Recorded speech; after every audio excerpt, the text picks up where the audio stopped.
Hi, it's Winton Churchill with the Barefoot Consultants. Welcome to Freelance Friday. Happy to have you here.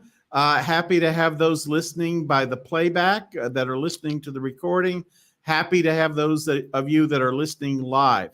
Today, we're going to be talking about this idea of becoming a freelancer for people that are 50 plus. That's kind of what we specialize in. And I know that one of the big fears of people in that 50 plus arena is they don't like the idea of selling themselves. So we're going to talk about three ways that when you work online today using modern systems and modern techniques, you're able to, and I would call these techniques under the radar because they're a byproduct of the way these systems are organized. But the thing that people approaching them yet don't realize is how much work is done by email correspondence, by reading about your previous accomplishments through what's called a profile, which is very different from a resume.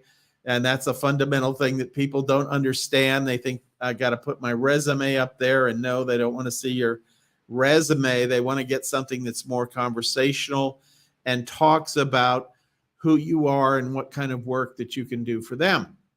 So when we talk about these under the radar techniques and working on a platform, whether it be Upwork, whether it be freelancer.com, whether it be fiverr.com, or any one of the 150 other platforms that are out there, this is the way that you create your online presence. And the very first thing that's required is a profile.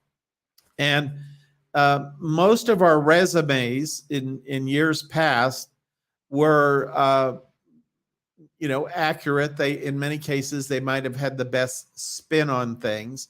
But working as a freelancer is very different. The person that is hiring you to do a specific job doesn't want to read through a bunch of stuff that's irrelevant to your ability to do that job. They want to focus on your ability to do that job. And therefore, having a profile that's succinct and puts that stuff in its best light without what I would call overselling it. Many freelance buyers that I talk to do not like the profiles that say, I'm the best person for you, because you're not giving that freelance buyer the opportunity to analyze the data. You're just trying to sort of inject into their mind that you're the best one. Now, when you work on a system like the ones I just described or just named, you're going to be competing with other people. People submit proposals, and that's one of the beauties of these systems, is that an individual can post a job requirement, and it could be anything from as simple as proofreading a 3-page document that needs to be done by next week, all the way through, I'd like to hire somebody for the next 6 months full time as a freelancer doing X, Y, and Z. So there are both kind of jobs.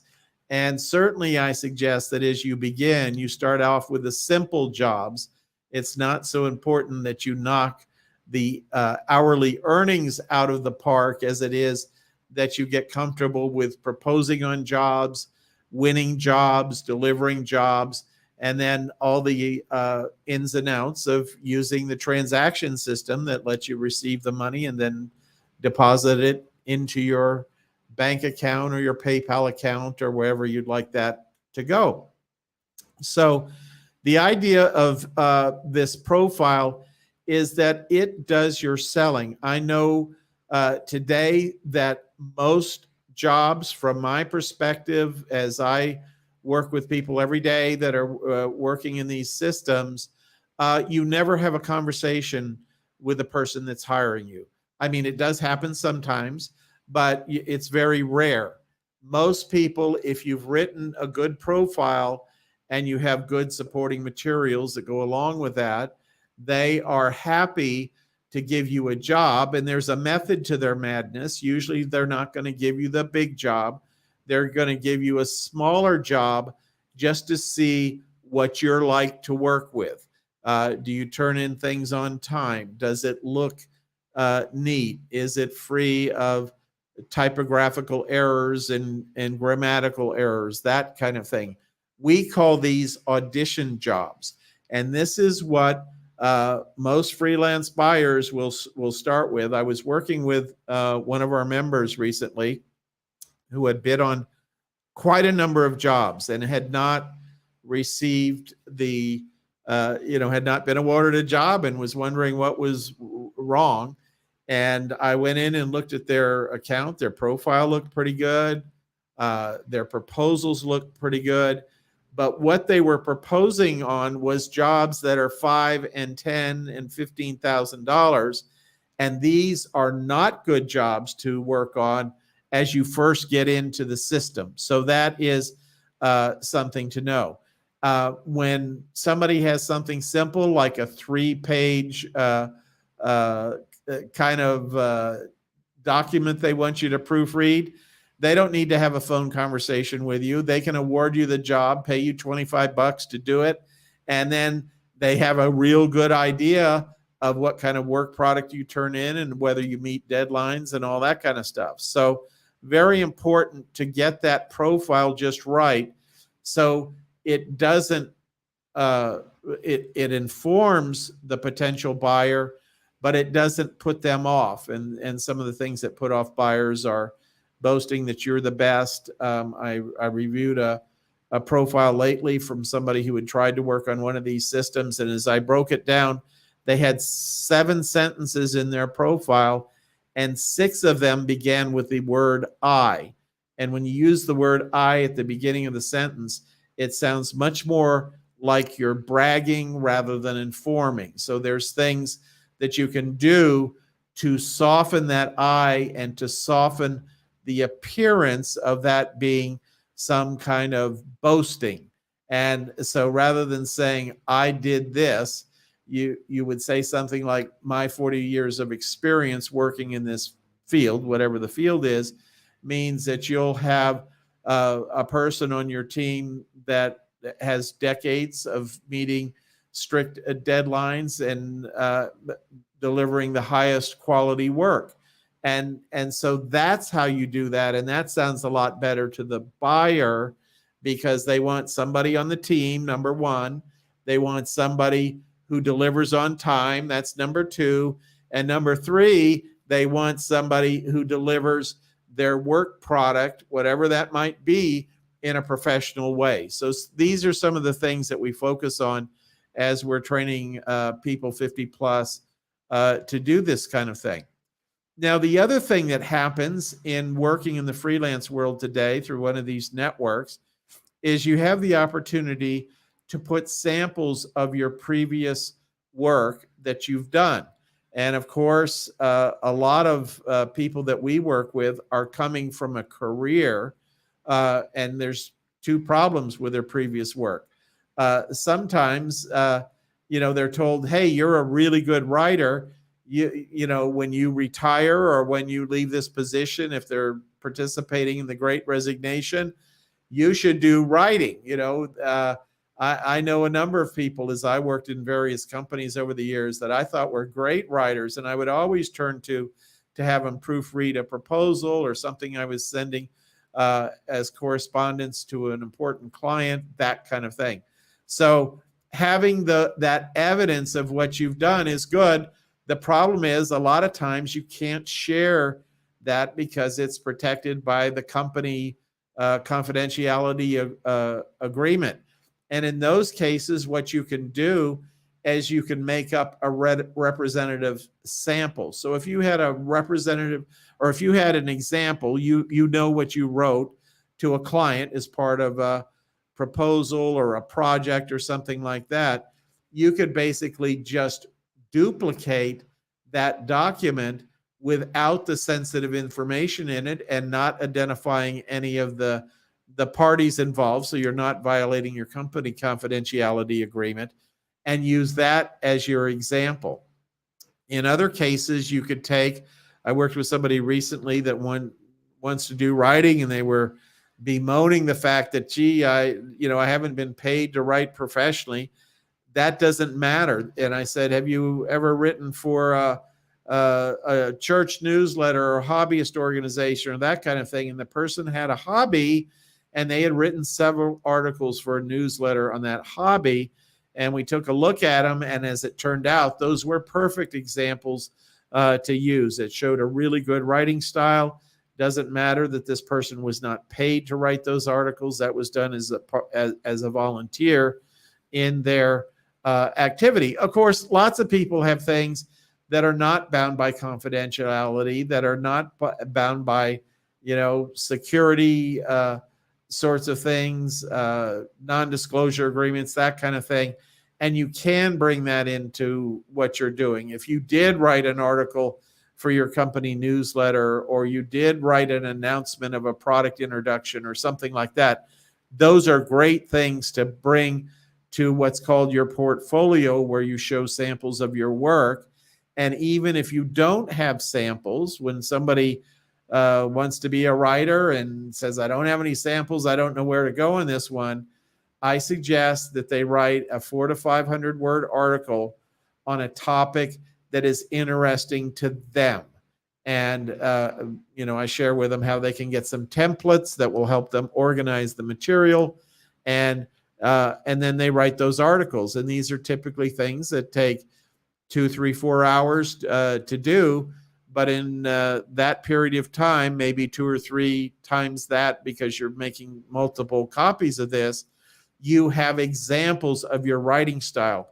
And that's really much more important, that the buyer be able to see your writing style rather than publishing, the fact that you're published. In fact, lots of people are published, but their writing style is not right for what the buyer wants to do. Now, the third one it seems pretty obvious, but a lot of people, when they're looking for freelance help, they don't know what they don't know. And they would love to be able to talk to somebody about what they want to do. I've got an idea for this series of articles on my blog, but I don't quite know how to put it together. I have an idea for coming up with a white paper that helps people understand certain aspects of some business problem, that kind of thing. But they don't know how to go out and buy that. They can't write the job description that says, this is exactly what I need. They want to talk to somebody first and clarify and crystallize their thinking on what they might need. And so that is where free consultations come in, or paid consultations come in.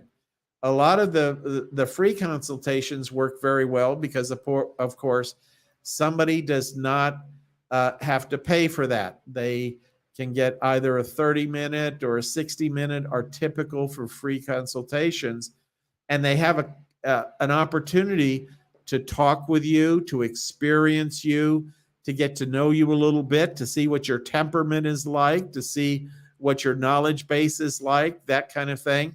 But it's in a very non-threatening way, because you are offering, especially if it's free or even low cost, that's a real plus. There's this guy by the name of, I think I'm pronouncing it right, he's a professor that I think has since retired, by the name of Cialdini. And he's written these books on the process of persuasion. And one of his principles is that when you give somebody something for free, there's kind of a reflexive, they want to do something for you. So that means that if you're giving them a free consultation and you're making sense to them during that consultation, they're already kind of leaning into you as they want to reciprocate the value that you've provided for them. So for many years, most of the networks didn't have the ability to do free consultations. And now several of the networks have added that ability where you can do a free consultation and people can see exactly what you'll cover in that free consultation, exactly the steps you'll go through, what they'll leave at the end. They'll have a clearer idea of what it is they want to accomplish, that kind of thing. And these free consultations allow somebody to experience what it's like to work with you firsthand, and that is so important. And there's a process of doing the free consultations that is, there's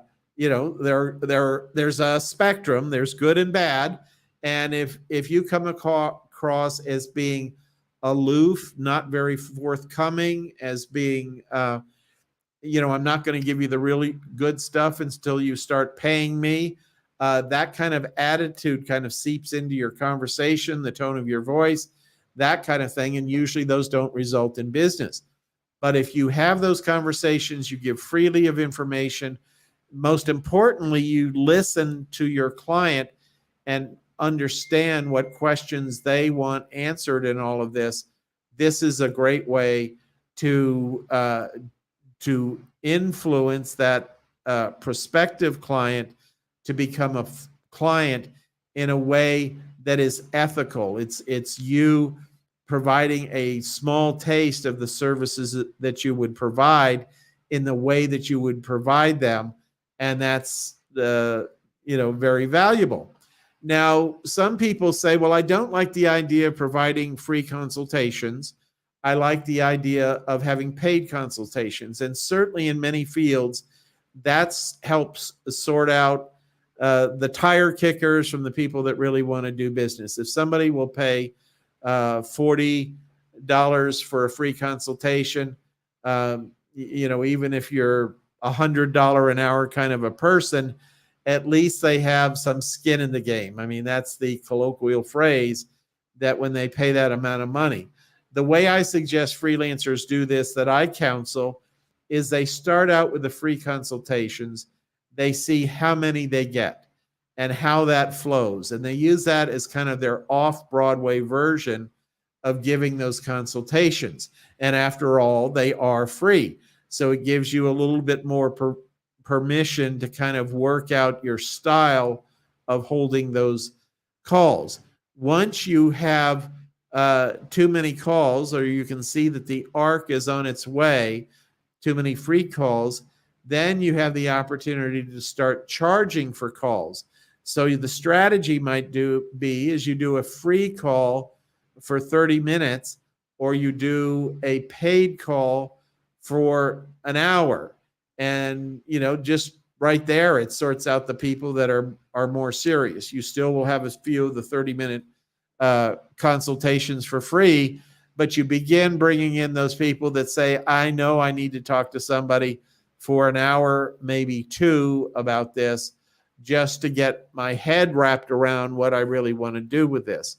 So there are lots of ways that you can build trust, establish credibility, and not get into what to many of us feels smarmy in terms of putting your skill set out in the world. And so if you're in our programs, I encourage you to come by on Tuesday night to our Tuesday freelance call, where we talk about all this stuff and how to do it and the subtleties of it, and talk to people about examples and that sort of thing. Or invite you to head on over to our website, barefootconsultants.com, and get a look at some of the things that we offer that might be helpful to you if you're considering making that transition into freelancing, which is a great place to be, because you get to have that freedom that we all never had when we worked in the 9-to-5 job, the corporate work, that kind of thing. I think a lot of freelancers will tell you the biggest thing they like is the schedule flexibility. There's nobody telling them they have to be here by a certain time and they can't leave until this certain time. And a lot of us have spent a lot of decades, one way or another, in that sort of paradigm. And so this is a welcome respite from that sort of under the gun kind of performance. The other thing that's really good is that you get to form relationships with the people you work with. And I can't tell you how many times I've heard that, people come into our programs for the freelancing, but the relationships they form with their clients become lifelong relationships. When somebody hires you to do a small job and they really like what you do and they keep hiring you to do more and more jobs, you do get a chance to talk to them. You do get a chance to learn about their business and how they like things done and that sort of thing. And in the back and forth of all of that, you might even have some Zoom calls and you learn a little bit about their life and their kids and what they want to achieve and in their business and that kind of thing. And through that kind of conversation, that becomes very much a relationship that people treasure. In some cases more than the freelancing work that goes along with it. What it's like probably to find a really good friend at work that you worked with over the years. Most of us have had multiple tours in different companies or different parts of the same company. And I challenge you to think about one friend that in all that many years that you may have worked, one person or two people that fit that model, that were that friend who you could always turn to for advice, who always had a shoulder to lean on if you had a rough day or something going on in your personal life that was a little tough. So I look forward to answering any questions you might have. Be sure and put them in the chat window. We monitor this even after this is over. In fact, most of the people that listen to this do so on the recording because we all know how hard it is to hit a certain time these days. So I want to wish you, if you're freelancing, best of luck freelancing over the next week and for years to come. And for those of you that are members, I look forward to seeing you on our Tuesday night call at 7 p.m. Central Daylight Time. So have a great week freelancing. Take care.